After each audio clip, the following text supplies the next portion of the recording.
নীলক্ষেত বিষয়ক তথ্যটি আমরা যথাসময়ে সরবরাহকারী আমাদেরকে জানাননি, সেটি তিনি লিখিতভাবে স্বীকার করেছেন, ক্ষমা প্রার্থনা করেছেন।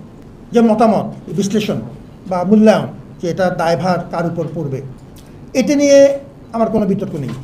আপনি একজন পেশাজীবী সাংবাদিক, আপনি যদি দায়ভারের বিষয়টি যে কোনো কাউকে দিতে চান সেটি দেওয়ার অধিকার আপনার আছে।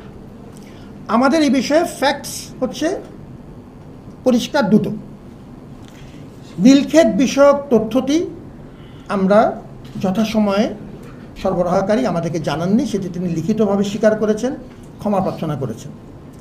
আমরা সে অনুযায়ী ব্যবস্থা যা প্রয়োজন, আমাদের আইনে যা প্রয়োজন সেটি আমরা দেখব। এখন আমাদের যদি আপনি ইমপ্রুভমেন্টের পয়েন্ট অফ ভিউ বলেন, আরও কি ভালো করা যেত, আমি আপনার সাথে পুরোপুরি একমত। আরও ভালো করা যেত, আরও ভালো করার সুযোগ যদি থাকে সেটা করতে পারতাম। আমাদের তরফ থেকে সুরক্ষা পর্বে ন্যূনতম কোনো বিচ্যুতি হয়নি। সুরক্ষা পর্বে আমরা নিয়মিতভাবে মূল অফিসের সাথে যোগাযোগ রেখেছি। আমরা এই অফিস থেকে জিনিস বুঝে নিতে, যেটি বললাম, এই 5 বা 6 স্তরের প্রত্যেকটি পর্ব নিশ্চিত করেছি। আজকে আমাদের নির্বাচন কমিশনের সম্মানিত সদস্যরা আছেন, আমার আইসিটি ডাইরেক্টর মহোদয় আমার সাথে আছেন। এরা উদয়স্ত পরিশ্রম করেছে। আমাদের দিক থেকে সুরক্ষার ব্যাপারে কোনো রকম বিচ্যুতি হয়নি। কিন্তু আপনি যেটি বলেছেন যে এটি যদি আমরা আরও ভালো করতে পারতাম কিনা, তার উত্তর হচ্ছে আরও ভালো করার চেষ্টা করতে পারতাম। আমরা যেটা তখন বলেছিলাম, আমাদের 24শে সেপ্টেম্বরের যে অফিসিয়াল বিবৃতি, সেটা আপনার কাছে আছে, যেটি বলেছিলাম সেটা আমি অবিকল পড়ে শোনাচ্ছি।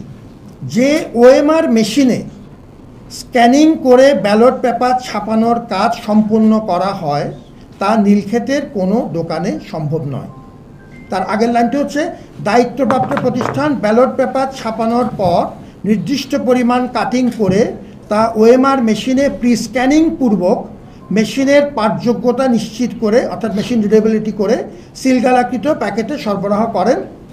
আই রিপিট, যে ওএমআর মেশিনে স্ক্যানিং করে ব্যালট পেপার ছাপানোর কাজ সম্পন্ন করা হয় তা নীলক্ষেতের কোনো দোকানে সম্ভব নয়। আমরা এই স্পেসিফিকলি এই পয়েন্টটি বলেছি যে এই সুরক্ষা পর্বটির যে স্টেপগুলো, যেগুলো আপনি জানেন, আমরা একটু আগে বর্ণনা করলাম, সেটি নীলক্ষেতের দোকানে সম্ভব নয়, সেটি মূল অফিসে নিয়ে যেয়েই করা হয়েছে। আর আমি আপনার সাথে ওই ব্যাপারে পুরোপুরি একমত যে ওই সময়ে নীলক্ষেতের তথ্যটি সরবরাহকারী আমাদেরকে জানায়নি। তবে আপনি প্রশ্নটি করেছেন অত্যন্ত মূল্যবান, কারণ এটি নিয়ে অনেক রকম বিভ্রান্তি হতে পারে। অনেক বেশি ধন্যবাদ।